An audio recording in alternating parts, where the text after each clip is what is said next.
આજે 25 ડિસેમ્બર નિમિત્તે તુલસી પૂજનના એટલા બધા સોશિયલ મીડિયામાં સ્ટેટસ ને એટલું મૂકાણું છે ને કે મને એમ છે 5-7 વર્ષ જાહે ને એટલે પછી ઓલા બધાય જે ક્રિસમસ ઉજવતા હશે ને એ ભૂલી જશે ને તો એ બધાને એમ થાય કે આજે તો તુલસી પૂજનનો દિવસ છે એવું થઈ જાય.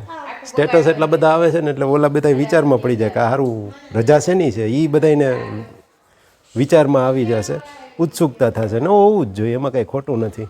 કેટલું પવિત્ર વૃક્ષ કહેવાય, પવિત્ર છોડ આપણા માટે ને કિંમતી ઔષધિમાં પણ એટલો ઉપયોગી છોડ, તો એને એક પ્રકારનું આપણે રિસ્પેક્ટ આપવા માટે એક દિવસ રાખીએ તો એમાં કંઈ ખોટુંય નથી. એટલે એ બરાબર છે, એમાં કંઈ ખોટું નથી.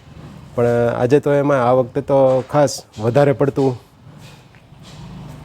સોશિયલ મીડિયામાં પણ એનો પ્રચાર થયો, તો એ પણ બહુ સારી વાત છે. નવી જનરેશનને પણ ખબર પડે કે આમે આજે રજા તો હોય. હવે અહીંયા તો કંઈ આપણે બરફ હોવાનું નથી ને વરસાદ નથી હોવાનો, નથી કંઈ એવા ઝાડવા હોવાના, નથી લાલ ટોપાવાળા ઓલા બાપા આવવાના, સાન્તા ક્લોઝવાળા. તો આપણે પછી ક્રિસમસને આ રીતે ઉજવીએ તો એમાં સારી જ વસ્તુ છે. ઇન્ડિયન ક્રિસમસ, તુલસી પૂજન દિવસ.